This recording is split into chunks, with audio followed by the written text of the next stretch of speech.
Okay, good in the back. Okay, we'll get started. We'd like to welcome Justin Thomas into the interview room. He is making his 5th career start at the Wells Fargo Championship, looking for his 16th win on the PGA Tour. I know, Justin, this would be a place that you would love to do that. You've had so much success here at Quail Hollow. If we can get some comments on being back. Yeah, I always love being back here. It's a place that has a lot of memories, a lot of great memories. Yeah, I mean, I was saying, Bones and I pulling in this morning, the President's Cup doesn't feel that long ago. And then with Max again on the range this morning, the last time we were on the range, Sam Burns was driving us back from media and about killed us running into a gallery rope. So I was glad to be in a little bit safer hands today. But, yeah, it's a very, very special place. I love Charlotte and love the golf course, so excited for the week. Got your last PGA Championship last year, but take us back to 2017, winning here and what that tournament meant for your career. Yeah, it meant a lot, obviously. You'll only have one first major, that's for sure. And, yeah, it was a great week, a comfortable week. It just kind of plodded my way around, and it's nice, played the back nine this morning and hit a lot of different chips and putts, and just remember a lot of specifics of being in certain situations and certain spots on the golf course, and chipping in on 13 and getting up and down on 16, the birdie on 17, and then having a 2-putt from where I was on 18. So just when I'm out there, I definitely have a lot of good memories from that week. And before questions, just the state of your game coming into the week. Yeah, I had a really nice 2 weeks off. I didn't feel like I should have needed it as much as I did, but apparently I did, and it was nice to just spend a week. I had some stuff going on the first week and got back and really was able to get into a nice routine and get a lot of practice in and just feel very rested and energized and ready to go. This is kind of a funky stretch here the next month and a half or so of one on, one off, but I feel like I'm making some moves in the right direction and excited to see some of it pay off. All right, we'll get started with questions. Let's go over to Shane first on the left. Happy birthday. Thank you. Are you somebody who thinks about milestone birthdays, the passage of time? Does that kind of stuff ever enter your head and make you think a little deep? Yeah, in terms of like doing things before a certain age or doing things No, or what's like, what do you mean? I guess I'm meaning more abstractly off the golf course. Like, what does it mean to you to be 30? I mean, I shouldn't say all, but I mean, my life is golf, so that that's basically at this point in my life where I am. Obviously newly married, but don't have a family yet, and it's it'll change when that happens. But basically golf is all that takes up my thoughts. So in that context, I guess, would it mean something to you? What you had started to say before, like, am I where I want to be now that I'm 30? I mean, I'm not where I feel like I should or want to be. I mean, my goal a couple years ago, I wanted to be at 20 wins by the time I turned 30. Obviously, I'm not there, but there's a lot of people and myself, or I also believe in myself that my best is yet to come, and I feel like there's a lot of great things ahead of me. So there's no reason to look at it as looking backward doesn't do me any good. I'm just trying to look forward and look at the things that I can continue to improve and keep working on the things that I feel like I'm doing well. And because you never know. I mean, not that Rahm was in a slump by any means, but I mean, last year it seemed like he was kind of like in a funk in terms of just being able to, get it done, or just he wasn't, he was hitting great putts, they just weren't going in. Just kind of had one of those little sprees, and then all of a sudden, bam, he's has a chance to win every time he tees it up, and all the great players go on those little spurts, and I'm just, waiting to go on my spurt again. Just as a last thing on that theme, do you think you're any different today than you were 5 years ago, beyond being 5 years older? Definitely. Yeah, I'm different in a lot of ways. I mean, just, more mature. I know more. At least I like to think I'm more mature. I feel like I'm a more complete player. Yeah, quite a few things. All right, let's go to Dan. Knowing how close you are with Tiger, just curious if you've spoken to him since his latest procedure and kind of where his head's at. Yeah, just check in on him, make sure he's doing all right. But, there's only so much you can do. It's pretty much Groundhog Day for him at this point. So just making sure he's doing all right and saying, hey, whenever I can kind of thing. I noticed you got some new logos on you. What's that? We like to ask about the logos these days. Yeah, what is that yeah. on the right So sleeve? Yeah, May is Melanoma Awareness Month, and it's, for me, Wear SPF is the sunscreen brand that I launched.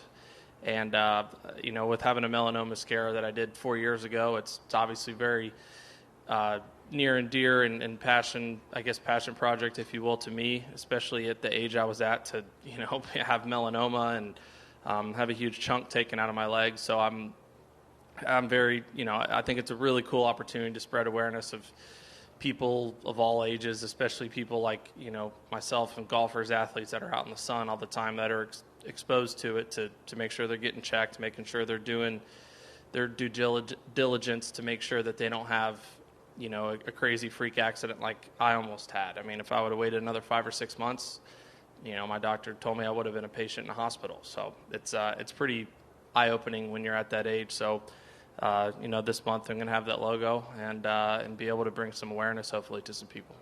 All right, let's go to Bob.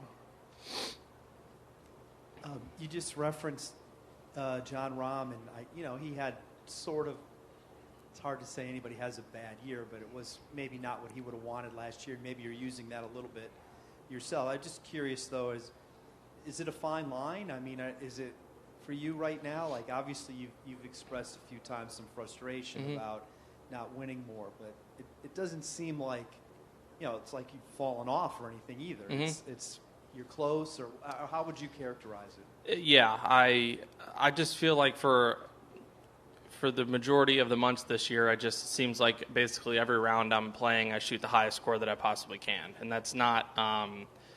It's just, I mean, you just go on those sprees sometimes in golf. I mean, over a long career, you're going to have, if you want to call them slumps, you want to call them cold streaks or whatever, and you're also going to have your hot streaks. And yeah, I mean, I definitely wouldn't say John had a bad year last year, but knowing John and how competitive he is and knowing the caliber game he has and what he believes in himself, I'm sure he's like, no, I wanted to win more. But playing with him during that, he was not very far off. It's like so many good putts that were burning edges and lipping out, and that's kind of how I felt this year. I statistically, maybe my putting isn't very good, but I know I'm very close. I know sometimes you just need a little momentum. Sometimes it takes one round or 1 week to just see some things go your way or see some things go in versus bouncing in a bunker or staying in a fairway or lipping in instead of lipping out, and then all of a sudden you get some momentum, have a good week, have another good week, and bam, you win just like that. When 3 or 4 tournaments ago,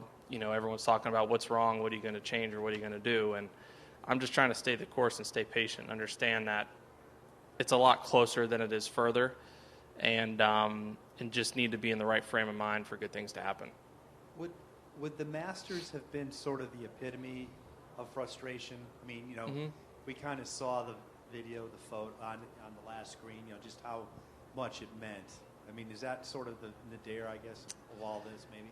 I would say that summed it up pretty well, because I wasn't in, at least at that stage, in contention to win the tournament by any means, but I mean, in 20th place with 80% of the tournament left to play at that golf course, and how I felt like I was playing that week. I mean, I feel like I'd have a chance come Sunday. And obviously John played in the same exact conditions I did that Friday or Saturday morning, so I can't fully use that, but I'm fairly confident if I wasn't playing in freezing cold wind and downpour that I would have fared a little bit better. But that's just that's what I mean. And anybody out here can tell you that, those shots that maybe land on the edge of the green when you're not playing well. I mean, y'all have seen it. The ball that lands in the front bunker and you get up there and it's plugged. That never happens when you're 6 under through 16. But, when you're 1 over through 16, it seems like that thing's always plugged. And I've essentially had a lot of plug lies lately. And I'm just ready for those things to come out of them and just start, getting some good vibes and everything on the course. All right, let's go Adam and then Paul. Justin, tell me about this diet you're on and what sparked it. Last year, knock on wood, I've always been a very, I've never really had any health issues or haven't gotten sick at all. And last year I felt like I had a very odd year. The heat really got to me. I mean, the beginning of the week in Tulsa, I was so sick. I mean, I had some kind of just atrocious, like, sinus infection. Like, I had no energy. It was terrible. I have no idea how I ended up playing well that week, but it was right after Byron Nelson, which was incredibly hot. Had another couple events early in the year, like Mexico was really hot, and I mean, I'm sure I had something there that messed with my stomach anyway, but just super dehydrated and just felt off. And then again in Atlanta, kind of the end of the year, that Sunday when I got done, I got in the locker room and I just threw up everything that I'd eaten the entire day. And it just was like, man, it seems like every time it gets hot, like, I'm so tired at the end of the day. I'm tired when I wake up in the morning.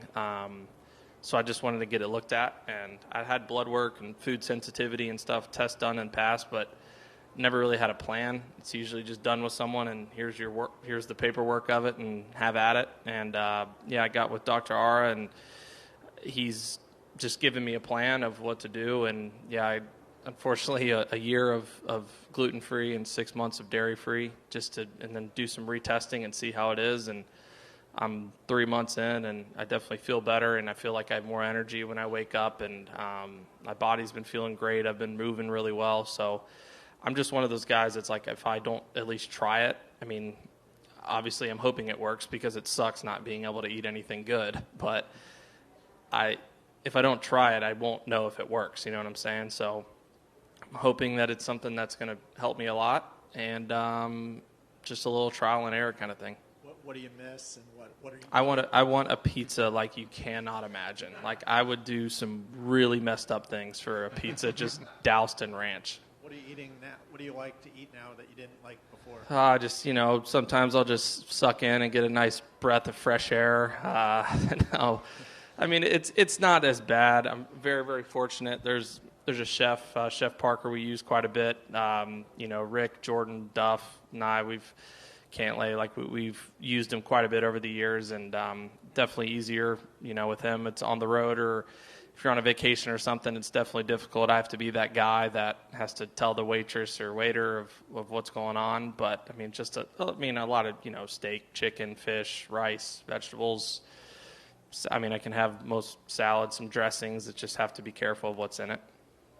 And PGA Championship dinner, are you going to have a special menu? Yeah, I mean, I'm not going to be able to indulge in everything like everybody else, but I'll have some gluten, dairy-free options for me. All right, let's take a few more. Let's go Paul and then Matt. Hey, Justin. Simple question. Why do you love golf? I love the individual part of it. I like that there's nobody to blame or nobody to pick you up or no one to bring you down other than yourself. I like the fact that you can just go out and get it. It's finding what you need to get better at. It's the challenge of trying to get better. I don't know. I've never been asked that before. It's a great question, but I love everything about it. I mean, there's nothing better than when you put a lot of hard work in and you start to see it paying off and you get yourself in contention in a big tournament like this or in a major championship and you execute those shots and make those putts and handle that moment like you can and how you've been practicing and you pull it off and you're the one holding the trophy. Like, that's why I love golf. All right, Matt in the back. JT, talking about finding your old form again, just wondering, with May being Mental Health Awareness Month, I'm wondering what role mental health, mental strength plays in your success, and if there's anything that you do off the course that kind of flexes that muscle and helps with that. Yeah, it definitely is. It's a huge part of it. I mean, for me, it's, getting the confidence and just the inner and self-belief is a big part of it. And seeing those good things happen and having the belief that they will happen is definitely a part of it. But yeah, I mean, I talk to somebody. I use sports psychologists and in all areas. I mean, I'm not just talking golf, talking about life and just anything that can help me kind of get things up and out of me. Versus, I think it's a very very stereotypical thing for guys to do is just to kind of push things down and not whether it's talking to buddies or talking to whoever about it. And then over the course of time, that stuff just kind of builds up and can wear on you. So I'm trying to get better at that, just like I'm trying to get better at my wedge game and my putting. And seems like it's a never-ending, cycle of things that you can improve on. All right, we'll wrap things up with Bob. Justin, it looks like Joe LaCava is going to Patrick Cantlay, and it's more than just this week. He's resisted this. He's had offers, I'm sure, over the years. Is this kind of, maybe a sign that this might be a while for Tiger, or can we read anything into that? And especially, given your relationship and all, Tiger signed off on it. So I'm just curious, like, what you think and what that means.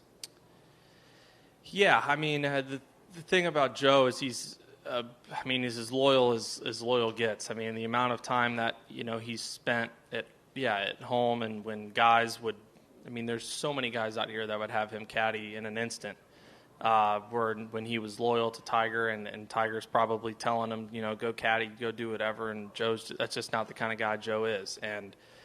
But at the same time, very similar to Bones, he's competitive, and he's a caddy. They love to caddy, and they love to win golf tournaments, and they love being in that moment. So I'm sure that weighed into his decision as well. Obviously, I don't know the details and don't know how long it is or what's going on, but I know that that's something that would never, ever be done if Tiger, would not okay that. And that's not the kind of guy Joe is. It's not the kind of guy Tiger is, and same with Patrick. So there definitely was, some kind of conversation that went on there. But, I know Joe, and I know he's competitive. And, I definitely was trying to steer away from him today after the Rangers got blown out last night. But I'm glad to have him back out here.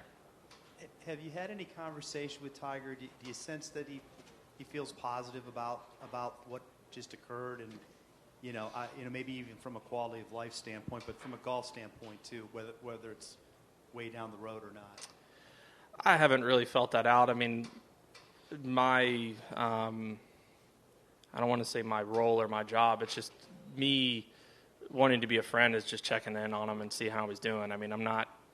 I don't want to be a week after surgery and say, hey, man, when do you think you're going to tee it up again? And it's like, no offense, but that's y'all's job to ask that question, not me. So I just want to be there as a friend and make sure he's doing all right. If I can do anything for him or the family, that's just what I want to do. And whenever that time's right to go more into it, we can. But I'm not too worried about that now. All right, Justin, as always, thank you for your time. Thanks.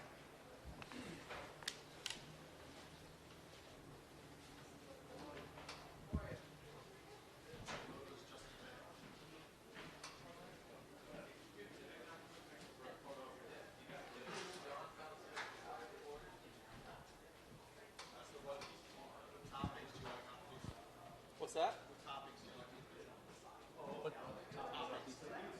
Topics? For what? Oh, toppings. I thought you said topics.